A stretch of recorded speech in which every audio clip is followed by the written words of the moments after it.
শরীফ ওসমান হাদী হয়তো তার কথার মাধ্যমে, হয়তো তার শব্দ চয়নের মাধ্যমে, হয়তো তার সিদ্ধান্তের মাধ্যমে অনেককে আহত করেছেন, এতে কোনো সন্দেহ নাই। করারই কথা, উনি সেটা করেছেন। ওনার অনেক কাজ আমারও পছন্দ না, আমি ওনার অনেক সিদ্ধান্ত পছন্দ করি না, কিন্তু তার মানে এই না যে তাকে আপনি পৃথিবী থেকে সরিয়ে দেওয়ার সিদ্ধান্ত নিতে পারেন। গতকালকে নির্বাচনের তফসিল ঘোষণা হয়েছে এবং আজকেই মানে ঠিক তার পরের দিনই ঢাকা শহরে একজন সম্ভাব্য প্রার্থীর কে গুলি করা হয়েছে হত্যার উদ্দেশ্যে। কারণ তার গুলি করা হয়েছে তার মাথায় এবং তার অবস্থা খুবই সংকটাপন্ন। উনি লাইফ সাপোর্টে আছেন। তিনি হচ্ছেন ইনকলাব মঞ্চের মুখপাত্র মিস্টার শরীফ ওসমান হাদী। উনি তার দল, এটা কোনো দল না, এটা একটা সাংস্কৃতিক প্ল্যাটফর্ম, এই ইনকলাব মঞ্চ। এদের কোনো প্রতীকও নেই। এই শরীফ ওসমান হাদী উনি স্বতন্ত্রভাবে নির্বাচন করার ইচ্ছা পোষণ করেছিলেন এবং সেই অনুযায়ী উনি অলরেডি বিভিন্ন জায়গায় তার জনসংযোগ করছিলেন গত কয়েকদিন ধরেই। এই কাজটা কারা করেছে? একজন লোককে আপনি গুলি করতে পারেন না, সে যেই হোক না কেন। যদি আপনি মনে করেন যে তার কথাগুলি ঠিক না, তার বিরুদ্ধে আপনি আদালতে যান, মামলা করেন, তার সঙ্গে আপনি তর্ক করেন, তার সঙ্গে আপনি বসে তর্ক করেন। শরীফ ওসমান হাদী তো কাউকে চর থাপড় মারেনি, তাহলে তাকে আপনি গুলি করবেন কেন? বলা হচ্ছে ঘটনা আজকে দুপুর 2টার দিকে উনি জুমা নামাজ পড়ে ওই পল্টনের দিকে যাচ্ছিলেন, বিজয়নগরের দিকে।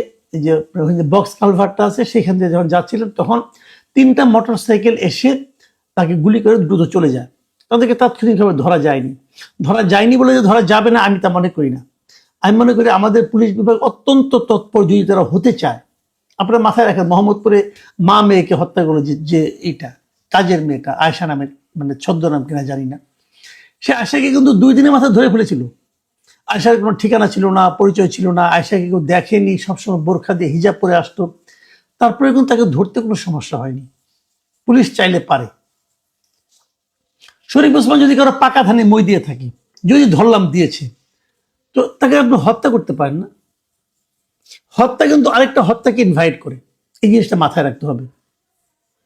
শরীফ ওসমান হাদীর অনেক কথায়, অনেক কাজে অনেকে ক্ষতিগ্রস্ত হতে পারেন, আহত বোধ করতে পারেন, কিন্তু তার জন্য তাকে আপনি এভাবে হত্যা করবেন, এটা ঠিক করেন না। কারণ এটা সমাজে একটা অস্থিরতা তৈরি করে।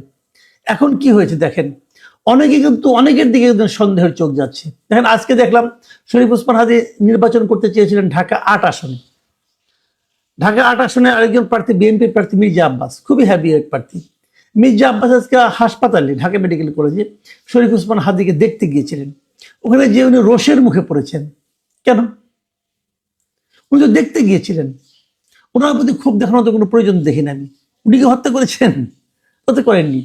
এই জন্যই বলি যে হত্যা কখনো কোনো একটা সুস্থ পরিবেশকে ইনভাইট করে না। কিন্তু সে ধরনের ঘটনা যখন ঘটতে থাকে তখন কিন্তু অস্থিরতা শুরু হয়। দেখুন, এটা অন্য একটা দিক দিয়ে চিন্তা করুন। যেদিন তফসিল ঘোষণা হলো নির্বাচনের, সেই দিনের পরের দিনই কিন্তু এই ঘটনাটা ঘটলো। মানে একজন প্রার্থীর উপর আক্রমণ হলো। আরো সামনে অনেকগুলি দিন বাকি আছে, আমরা এগুলো নিয়ে চিন্তিত। শরীফ ওসমান হাদীকে গত নভেম্বরে শরীফ ওসমান হাদী নিজে ফেসবুকে বলেছিলেন যে 30টারও বেশি হুমকি তার কাছে এসেছে, বিভিন্ন টেলিফোনে, তার উপর, তার ফ্যামিলির উপর এসেছে। এটা গত নভেম্বরের কথা। এই যে উনি কমপ্লেনটা করলেন, তখন সেই কমপ্লেনের পর কোনো ব্যবস্থা কি কেউ নিয়েছিল? কেউ তো নেয়নি। কেন নেয়নি? তখন যদি সেই ব্যবস্থাগুলি নেওয়া হতো, জানানো হতো, 30টা না হোক, একটা অন্তত যদি ব্যবস্থা নেওয়া হতো, তাহলে হয়তো এইভাবে ঘটতো না। হুমকিগুলি আসে, হুমকিগুলিকে তোয়াক্কা করে না, পাত্তা দেয় না, সরকার কোনো ব্যবস্থা নেয় না। তখন কি হয়, যারা হুমকি দেয় তারা ভাবে আমরা যদি আরো বড় কিছু করি তবুও কেউ ব্যবস্থা নেবে না, তবুও আমরা পার পেয়ে যাব।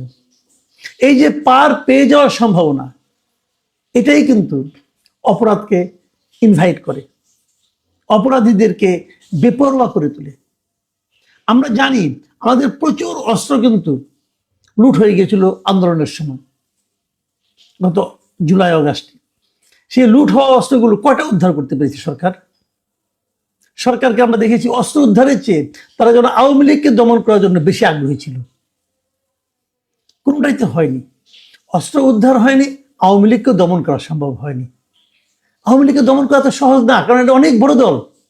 আপনি জোয়ারের পানিকে বাদ দিয়ে আটকাতে পারবেন না, আটকানো যায় না। আপনার সেটা করতে নেমেছেন, কিন্তু অস্ত্র উদ্ধারটা সহজ কাজ ছিল, করেননি। এখন সেই লুট হওয়া অস্ত্রগুলো কি ব্যবহার হবে না? এই তো হলো একটা।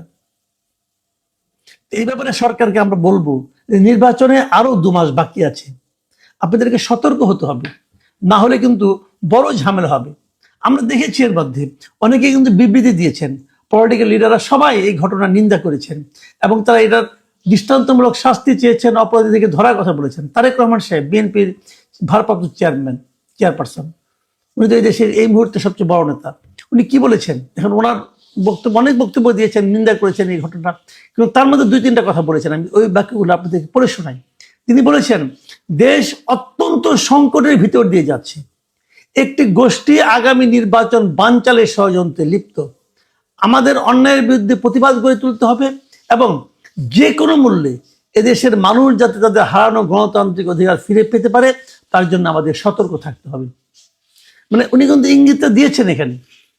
জামাতের আমির কি লিখেছেন, জামাতের আমির কি বলেছেন?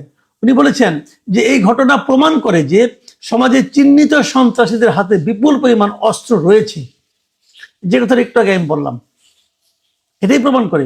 এবং তিনি আরো বলেছেন যে এদেরকে, সন্ত্রাসীদেরকে পাকড়াও করতে হবে এবং এই পাকড়াও করার কাজে যদি কোনো ধরনের শিথিলতা প্রদর্শিত হয় তাহলে সুষ্ঠু নির্বাচনের বুলি একেবারে ফাঁকা বলে প্রমাণিত হবে।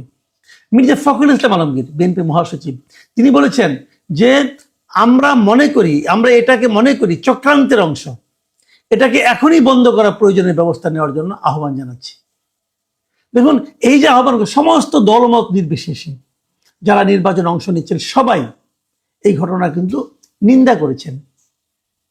এই ঘটনাকে নিন্দা না করে কোনো উপায় নাই, এটা করতে হবে, এটাকে প্রতিরোধ করতে হবে। দেখুন, সামনে নির্বাচন আছে, নির্বাচনটাই বড় কথা না, কিন্তু এই দেশকে আমরা কি এরকম যার হাতে যখন যাকে ইচ্ছা গুলি করে মেরে ফেলার অধিকার আমরা দিয়েছি? দেইনি। আমরা রাস্তাঘাটে হাঁটাহাঁটি করি, আমি কেন, কত লোক হাঁটাহাঁটি করেন, কারণ কারো না কারোর সঙ্গে একটা কিছু নিয়ে ঝগড়া থাকতেই পারে, বিবাদ থাকতেই পারে, কারো কথা কারো অপছন্দ হতেই পারে। এখন সেটাকে কেন্দ্র করে আপনি তাকে গুলি করে দিবেন? এরকম অনিয়ম কতদিন চলবে? এই জায়গা থেকে বাঁচার জন্য তো আমরা একটা সরকার বসিয়েছি, এটা তো সরকারের দায়িত্ব তাদেরকে থামানো। সরকার কয়জনকে থামাতে পেরেছে এ পর্যন্ত? সরকার থামাতে পারবে এরকম কোনো নমুনা কি দেখাতে পেরেছে? আমি তো দেখি